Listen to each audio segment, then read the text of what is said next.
Graça e paz, abençoados. Voltando aqui, demônios dos templos. Então, amados, como estávamos falando, fomos interrompidos no vídeo, né? Na primeira parte, e estávamos falando sobre o livro de Lucas, né? Onde o ser espiritual, ele faz a proposta para Jesus se lançar do pináculo do templo. Ele coloca Jesus sobre o pináculo do templo na sua mente. Jesus se vê sobre o pináculo do templo e ele faz a proposta dizendo: se tu és filho de Deus, lança-te daqui abaixo, porque está escrito. Está escrito. Ele diz, está escrito,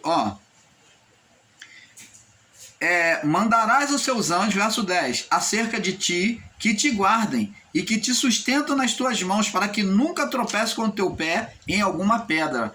E de fato, essa palavra está registrada no livro de Salmos, aonde no livro de Salmos diz justamente isso. Ele pegou o trecho da palavra de Deus, um texto fora do contexto. Olha só o perigo que é um texto fora do contexto. Então, essa habilidade de usar texto fora do contexto é a deturpação da palavra de Deus. Ela veio oriunda de Satanás. Por isso que é dito lá no livro de 1 João que ele é o pai da mentira, porque ele fala do que é próprio dele. Ele é mentiroso, ele é o pai da mentira, usando o texto fora do contexto. E na tentação, ele usou contra Jesus, colocando Jesus sobre o pináculo do templo, usando o espírito religioso para poder convencer Jesus de que aquela palavra era verdadeira. E depois, sobre o espírito religioso, ele usa a palavra de forma deturpada, um texto fora do contexto. Por aí, amados, você vai vendo o perigo da religiosidade, de que a religião não é algo benéfico para o homem quando ela é má aplicada. Se ela não é uma religião perfeita, que é amor a Deus e amor ao próximo, nós vamos ver que Tiago fala isso, que a religião perfeita é amar a Deus e amar ao próximo, né? Então, essa é a religião perfeita. Ele disse: se algum de vós julga ser religioso, então você tem que compreender que tem que amar a Deus acima de todas as coisas e amar o próximo como a ti mesmo. Porque fora disso, essa religião, ela é maligna. Então, amados, nós vamos estar aqui falando sobre a religião. Nós vemos que Satanás não tem menor medo de estar dentro do templo. Vamos ver isso. Vemos que ele não tem menor medo de estar diante da palavra. Vamos ver. Então vamos começar a leitura aqui do texto que o irmão Paulo produziu aqui. Diz aqui: abençoado, como já vimos, os demônios não se sentem intimidade com os templos. Ao contrário disso, ele sempre usou o templo físico para demonstrar uma falsa aparência, um engano. Veja que o ser Satanás usou o templo para buscar confundir o entendimento de Jesus através da religiosidade. Marcos capítulo 4, no verso 5. Né, no verso 5, no verso 9, Marcos capítulo 4, verso 5 e o verso 9, ele diz também, ele pede adoração, né? Ele pede adoração, e após Jesus disse que é adorar somente a Deus, ele vem então usar agora no verso 9 uma falsa apresentação de adoração a Deus. Então, ele vem botar Jesus sobre o pináculo do templo, do verso 9 até o verso 11. Agora veja que ele usa a religiosidade. Ao perceber que Jesus se pautava pelas escrituras. Mateus capítulo 4, verso 4. Né? Que Jesus se pautava pela escritura. E está escrito também, já estava escrito lá no livro de Deuteronômio, que a adoração, Deuteronômio capítulo 8. Vamos ver lá, Deuteronômio 8, que já estava escrito acerca da adoração, somente a Deus. É essa palavra que Jesus usou contra ele. Deuteronômio capítulo 8, no verso 3. Diz assim: e te humilhou e te deixou ter fome. O acontecimento do deserto.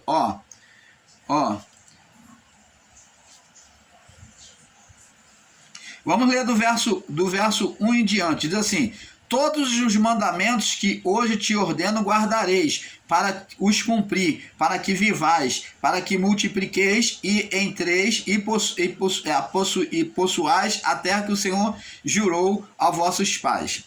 E te lembrarás de todo o caminho pelo qual o Senhor teu Deus te guiou no deserto esses 40 anos, para te humilhar e te provar, para saber o que estava no teu coração, se guardarias os teus mandamentos ou não. Agora o verso 3. E te humilhou e te deixou ter fome, como aconteceu com o povo e com Jesus, né, no deserto. E te sustentou com o maná, para que não te sustentou com o maná que não conheceste. Foi o caso do povo de Israel.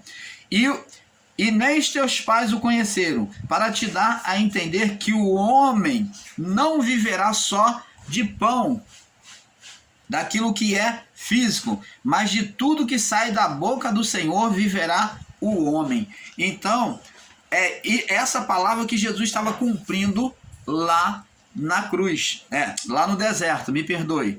Agora, amados, como sabemos, nunca foi incômodo para os demônios habitarem ou estarem dentro das igrejas e das sinagogas, pois vemos que eles banalizaram a casa do Senhor, o templo de Jerusalém. Vamos ver lá no livro de Mateus capítulo 12, Mateus capítulo 21, verso 12. Mateus 21, verso 12. Você perdoa, irmão Paulo, quando há esses erros assim, porque há muita leitura, às vezes confunde a nossa mente, tá? Mateus capítulo 21, verso 12.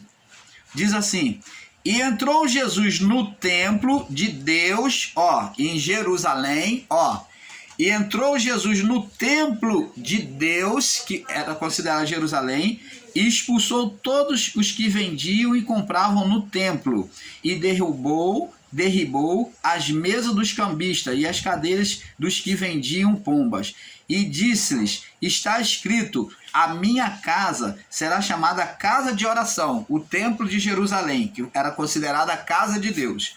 Mas vós tendes convertido em covil de ladrões. E foram ter com ele no templo, cego, coxos, e os curou.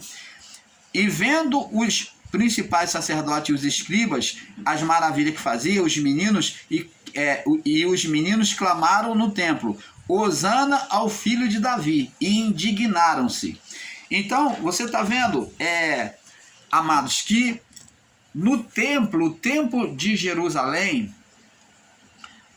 eles tornaram a casa de Deus, que foi considerado o templo de Jerusalém, ele foi considerado a habitação, o lugar, não a habitação, mas o lugar de manifestação de Deus, que era o templo de Jerusalém. Isso nós temos que admitir, que era o lugar de manifestação de Deus. Deus não habitava no templo, tá? Ele não habitava no templo, mas era o lugar de manifestação de Deus ao povo de Israel, o templo de Jerusalém. Então, preste atenção, com isso, os fariseus, os saduceus já desde os tempos antigos, os povos antigos, já vinha banalizando o templo. O templo, houve mortes no período de Davi, aonde houve morte dentro do templo, assassinato dentro do templo. Você vê que já no templo de Jerusalém, no período antigo, já estava sendo profanado, meus irmãos.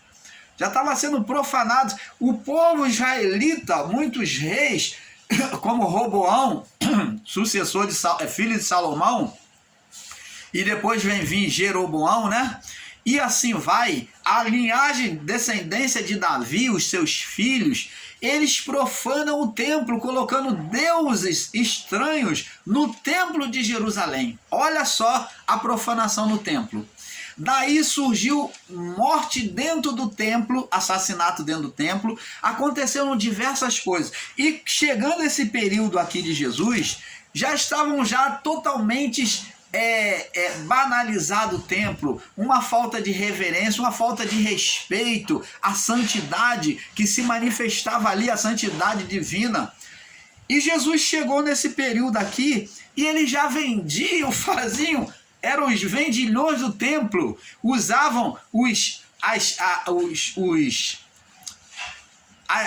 animais, né, as oferendas do templo para angariar verbas, fundos monetários para se enriquecerem os sacerdotes, os principais, os fariseus, os saduceus e os demais povos. Então tornou-se um comércio como é hoje. Hoje usam o lugar chamado igreja, os templos de hoje, para também se enriquecerem.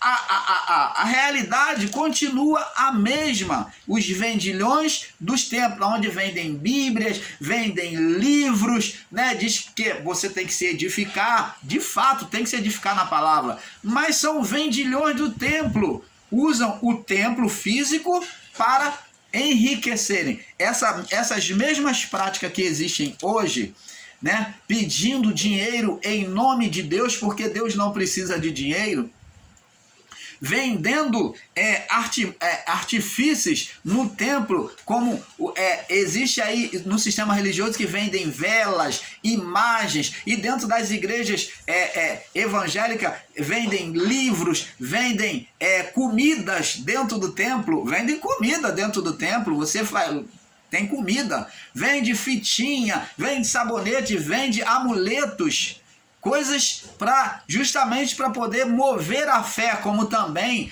era vendido também os animais de rituais do templo, eram vendidos, que era coisa para mover e manifestar a fé das pessoas. E hoje faz-se a mesma coisa, vendendo amuletos, rituais, paninhos, sabonete, sal ungido. E hoje em dia o chamado homem de Deus pega o seu fôlego, enche as bexigas. É um absurdo, meu irmão. Enche as bexigas e diz que a pessoa vai levar o fôlego do homem de Deus e a pessoa vai chegar lá e vai furar a bexiga dentro da casa dela para tirar todo o mal da casa dela. Olha que absurdo. Continuam os vendilhões do templo usando e manobrando o entendimento das pessoas. A mesma coisa aconteceu no período de Jesus, em Mateus capítulo 12, capítulo 21, verso 12, até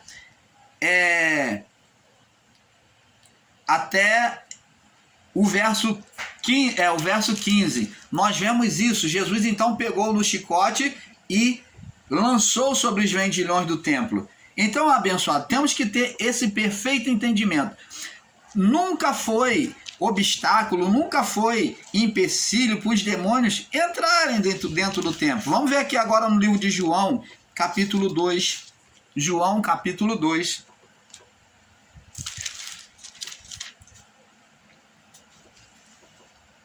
Capítulo 2, no verso 13 ao 25. Mesma passagem, diz aqui, João testemunhando.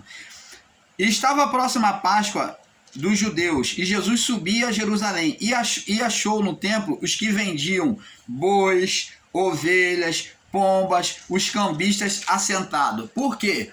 Porque para muitas pessoas que vinham de longe, elas não tinham como trazer, às vezes se facilitava para a pessoa não vir de longe com aqueles animais, com aquele peso, para poder fazer as oferendas. Então já tinha no pátio do templo, já tinha aqueles camelô, aqueles cambistas, que é comparado aos camelô do dia de hoje, os camelódromos do templo, vendendo animais e ervas aromáticas para rituais, para ungüentos, tudo isso eram os camelô daquela época dentro do templo, vendendo animais, tudo que é tipo de animal, para facilitar para as pessoas. Só que eles agiam com agiotagem, vendiam o animal com um dobro extremo do valor, um valor extremo. Então eles eram oportunistas.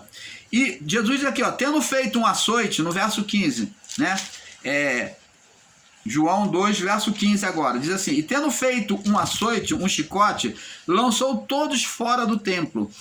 também os bois e as ovelhas, e espalhou o dinheiro dos cambistas, e derrubou as suas mesas, os camelódromos, né?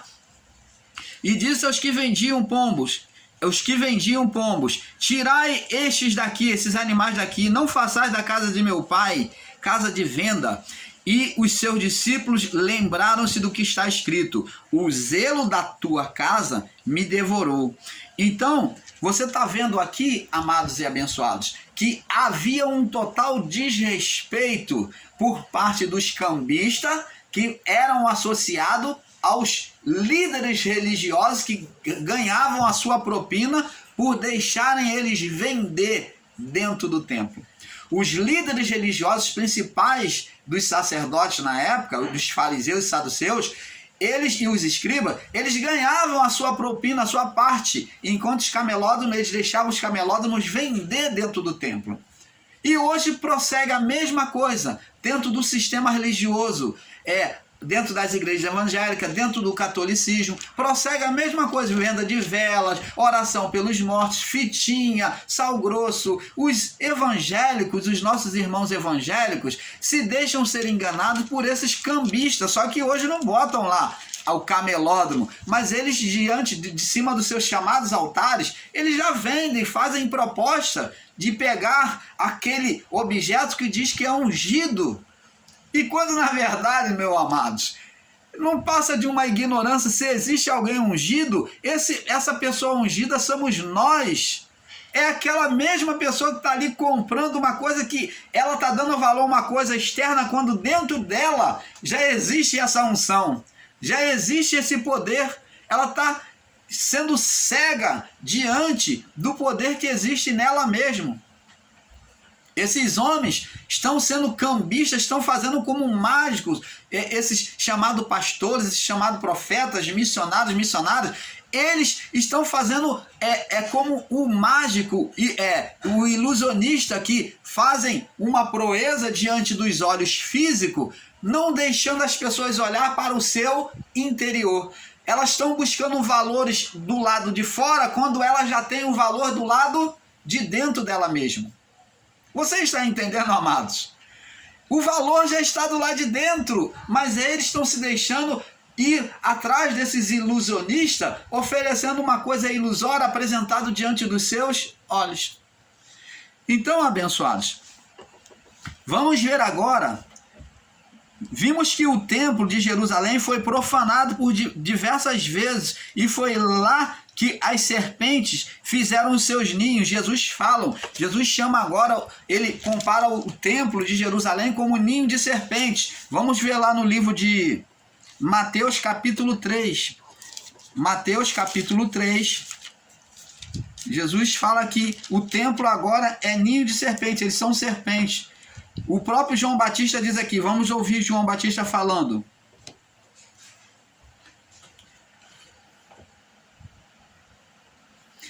E então, Mateus capítulo 3, verso 5. Então iam ter com ele toda a Judéia e toda a província adjacente ao Jordão, próximo ao Jordão. E eram por eles batizados no Rio Jordão, confessando seus pecados. E vendo muito dos fariseus, que eram os que eram religiosos, que ensinavam, se achavam conhecedores da palavra, né? Observadores da lei mosaica, né? Muito dos fariseus e dos saduceus, que vinham ao seu batismo, disse-lhe: raça de víboras, quem vos ensinou a fugir da ira vindoura? Produzir, pois, frutos dignos de arrependimento, e não presumais de vós mesmos, dizendo: temos por pai Abraão, que era costume deles de se auto-espiritualizar, dizendo que era filho de Abraão. Não presumais de vós mesmos, dizendo: temos por pai Abraão, porque eu vos digo que mesmo dessas pedras pode Deus suscitar filhos a Abraão. Então você está vendo aqui, amados, que eles, ali os religiosos, foram ter com João Batista para se justificarem, para dizer que eles são filhos de Abraão e que eles seriam salvos. Então, nós temos que, com entendimento, entender essa passagem que diz que mostra que eles eram chamados de serpente. Jesus chamou eles de serpente. Vamos lá, Mateus capítulo 12. Vamos voltar ao Mateus capítulo 12 aqui. Capítulo 12 no verso 34. Mateus 12, 34. Diz assim. Jesus então disse aqui, ó. Raça de víboras, como podeis vós dizer coisas boas sendo os maus? Pois do que há abundância no coração, disto fala a boca. O homem bom tira boas coisas do seu bom tesouro. Tira do seu bom tesouro do seu coração. O homem mau tira do mau tesouro, tira coisas más. Mas eu vos digo que toda palavra ociosa que os homens disserem, hão de dar conta no dia do juízo. Então preste atenção, abençoados. Jesus se surpreende quando eles vêm ouvir e confessar que ele, aceitar que ele fosse o Filho de Deus, o ungido de Deus. Então Jesus disse, como podeis vós dizer coisas boas sendo maus? Jesus chamou eles de raça de víboras, mesmo diante de uma confissão positiva deles. Jesus reconheceu que eles eram peçonhentos, eram como a serpentinha peçonha no seu falar, nas suas obras. Mateus 23, também Jesus chama eles de raça de víbora. Vamos lá. Mateus 23. Vê que a serpente são aqueles que viviam dentro do templo. Ó, serpente, foi chamado de serpente, que estavam lá no seu ninho lá. 23, 33. 23, no verso 33, diz assim: serpentes, raça de víboras, como escapareis da condenação do inferno? Então, você está vendo? Jesus chama eles o tempo todo de serpentes, de raça de víboras. Agora, abençoados, vamos ver agora que essas serpentes, esses homens maus, eles estavam dentro do templo. Vamos lá no livro de Lucas. Vamos ver eles agindo dentro do templo. Lucas 13. Vamos ver agora essa natureza satânica sendo manifesta neles, dentro do templo. Jesus mostra isso. Lucas 13, do verso 10, 11. Diz aqui. Lucas 13, 10 em diante. E ensinava no sábado numa das sinagogas, que é a pequena igreja, né, pequeno templo, chamado de sinagogas, pequeno templo, né, são as chamadas igrejas hoje. E eis que estava ali uma mulher que tinha um espírito de enfermidade, e havia já 18 anos, e andava encurvada, e não podia de modo algum se endireitar. Vendo Jesus, chamou-a e disse: mulher, estás livre da tua enfermidade. Vê que Jesus estava ensinando a palavra no templo. Agora preste atenção.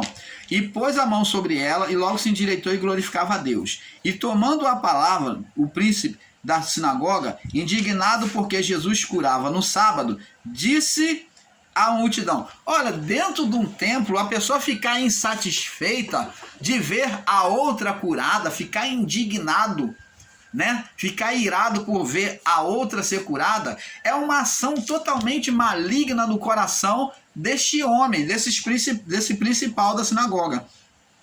Porque Jesus curava no sábado e disse à multidão: há 6 dias que é lícito trabalhar. Nesses, pois, vindes para ser curado, e não no dia de sábado. Então, a mulher estava ali ouvindo a palavra, adorando a Deus, e eles então levantaram-se contra a mulher com ira e disse: ó, há 6 dias que você pode vir para ser curado, né? Que é lícito trabalhar, que é lícito fazer a obra. Vem nesses dias para ser curado, e não hoje no dia de sábado. Jesus, porém, respondeu, porém, o Senhor e disse: Jesus lhe disse: hipócrita, no sábado não desprende da manjedoura cada um de vós o seu boi ou a sua jumenta e não leva a beber? Você não supre no dia de sábado a necessidade física do seu animal, levando ele a beber e a comer? Não convinha eu soltar desta prisão. Então está falando de condição espiritual. Aos ensinadores em graça que vão contra, está aqui, ó. Não poderia eu soltar desta prisão espiritual no dia de sábado esta filha de Abraão, filha da fé, que estava sendo esporiada, escravizada por espírito de enfermidade, o qual há 18 anos, Jesus já até sabia, Satanás tinha presas, tinha ela cativa aquela condição de enfermidade, de estar encurvada. E dizendo ele isto, todos os seus adversários ficaram envergonhados. Então, agora ele usou a própria palavra para que eles que estavam sendo usados pelo ser espiritual, então agora aquele mal agora foi o que? Foi expulso por aquela palavra. Todos eles ficaram envergonhados e todo o povo se alegrava por todas as coisas gloriosas que eram feitas por ele. Você está vendo, amado? Vamos agora observar também agora outra cura no dia de sábado no templo, o Jesus também curando no templo. Outro homem, vamos lá no livro de Marcos, vamos retroceder aqui no livro de Marcos, capítulo 1, verso 21, 22. Vamos lá. Marcos 21, 22. Vamos ler do verso 21 em diante. Diz aqui. E entrando em Cafarnaum, logo no sábado, novamente no sábado, indo ele à sinagoga, ali ensinava. Você está vendo que a mulher que andava encurvada, e agora, no outro sábado, estava este homem, que ali, indo ele à sinagoga que ali ensinava, e maravilhavam-se da sua doutrina. O povo estava recebendo a palavra e maravilhado do seu ensino, porque ensinava como tendo autoridade, não como os escribas. Estava na sinagoga deles um homem com espírito imundo. Apesar de estar ali ouvindo a palavra, adorando a Deus, mas tinha um homem que estava totalmente possesso de espírito imundo. Dizendo: que temos nós contigo, Jesus Nazareno? Vieste nos destruir? Bem sei que és o Santo de Deus. Olha, Jesus não fez nenhuma oração, não empurrou a cabeça do homem. Eu sei que você está aí, demônio. Você é o fulano de tal, a fulana de tal. Você é lá da encruza. Você é lá do cemitério. Nada disso. Jesus não chamou o nome de nenhuma entidade, nenhum demônio. Jesus não chamou, não ordenou que manifestasse ninguém. Esse ensino de dar ordem para manifestação é provocar demônios nas pessoas. É você, diante de uma pessoa vulnerabilizada, uma pessoa fragilizada espiritualmente, você produzir demônios nela, ou atrair um mal sobre o estado de condenação que aquela pessoa está. Então isso não é de Deus, isso não agrada a Deus. Você chamar para manifestação, ordenar uma manifestação na pessoa, você chamar nome de demônios, você empurrar a pessoa, você mentir e dizer: eu estou te vendo, demônio. Isso tudo o irmão Paulo, na sua meninice, já cometeu esse erro. E eu peço misericórdia ao Pai. Eu clamo misericórdia ao Pai, porque já sustentei esse engano, já ministrando sobre a vida das pessoas por causa de um ensino errado que o irmão Paulo recebeu. E não só o irmão Paulo, como muitos que estão aí ensinando em graça também já cometeu esse erro. Então, abençoados, isso tudo é produzir demônio nas pessoas. Isso não agrada ao Pai. A palavra diz que Jesus ensinava a palavra. E pelo ensino da palavra, aquele homem que tinha um estado de possessão, os demônios não resistiram à verdade do Pai e voluntariamente, pelo dedo de Deus, pelo poder da palavra, manifestou aquele demônio. Não foi Jesus que chamou. Jesus não botou a mão sobre ele para manifestar demônio, provocando, caçando demônio, como caça-fantasma. Existe hoje em muitos sistemas religiosos, como está lá, caça-fantasma, caça-demônios, e que bota os obreiros para ir botando a mão sobre as pessoas, ou o chamado pastor, o chamado profeta vai, a missionária vai botando a mão nas pessoas para provocar demônios, manifestações. Amados, isso é ridículo, isso é maligno. Deus não precisa de ajuda do homem. Com o toque do dedo de Deus, pelo poder da palavra, pelo poder do toque do dedo de Deus, Jesus disse, se eu expulso o demônio, é pela mão de Deus, pelo dedo de Deus, e é chegado a vós o reino dos céus. Então, é pelo dedo de Deus, é pelo poder da palavra, que quando é anunciada, é que o Espírito Santo, ele retira o mal. E se a pessoa está num estado possessivo, esse mal ele vem à luz. Aí sim, é a manifestação do poder de Deus sobre a vida da pessoa. Numa ação voluntária, aonde ensinando a palavra, as forças espirituais não resistem e caem por terra. Não foi o homem de Deus que mandou manifestar. Ele não empurrou, mas ensinando a palavra da verdade, o poder de Deus agiu, fruiu por meio do ensino, fruiu por meio do louvor. Diante daquele louvor de adoração, os demônios não resistiram e a pessoa, por estar em estado de possessão, ela teve uma manifestação. Aí sim é manifestação do poder de Deus. E é isso que o canal Luzes da Graça, como eu creio que o nosso amigo também, o nosso amigo, o irmão Fernando, no canal Yahushua, Reina para Sempre, ele crê uma manifestação voluntária do dedo de Deus e não da mão do homem e não do querer do homem, aonde o homem clama por demônio, para manifestação de demônio sobre a vida das pessoas. A palavra de Deus diz, clama ao Senhor no dia da tua angústia e ele te livrará. Então, é clamar a Deus, clama-me no dia da tua angústia e eu te livrarei e tu me glorificarás. Então, é clamar a Deus e não chamar nome, não chamar a manifestação, manifesta o fulano de tal. Ou o demônio, eu sei que você está aí, ainda usam de artimanha de mentira. O irmão Paulo já foi muito mentiroso nesse ponto. Ensina errado, meu irmão. Oh, misericórdia, eu me sinto entristecido por ter perdido tempo diante desses ministérios, por ter sido escravo, servos destes homens que não entendem nada da palavra e ainda escravizam a mente das pessoas. Mas o irmão Paulo um dia foi servo desses homens, servo do engano e, consequentemente, servo de Satanás, do diabo, da natureza carnal, dos espíritos malignos. O irmão Paulo expulsava os espíritos malignos em nome de Jesus, mas ele estava produzindo, ele mesmo produzia, ele mesmo expulsava. Ele não sabia que estava sustentando doutrina de demônios. O que é doutrina de demônios? É justamente isso, é você favorecer ao mal, o ensino demoníaco.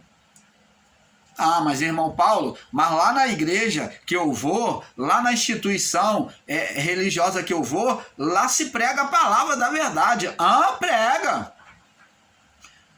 O demônio fala a verdade, ele falou para Jesus lá no Salmos, Salmo 91, no verso 10, 11, 12, você vê lá que ele falou uma verdade fora do contexto. Falar a verdade, meu irmão, não significa ser uma verdade absoluta. Você tem que examinar as Escrituras. Jesus disse examinar as Escrituras, porque vós tendes nela o cuidado de ter a vida eterna.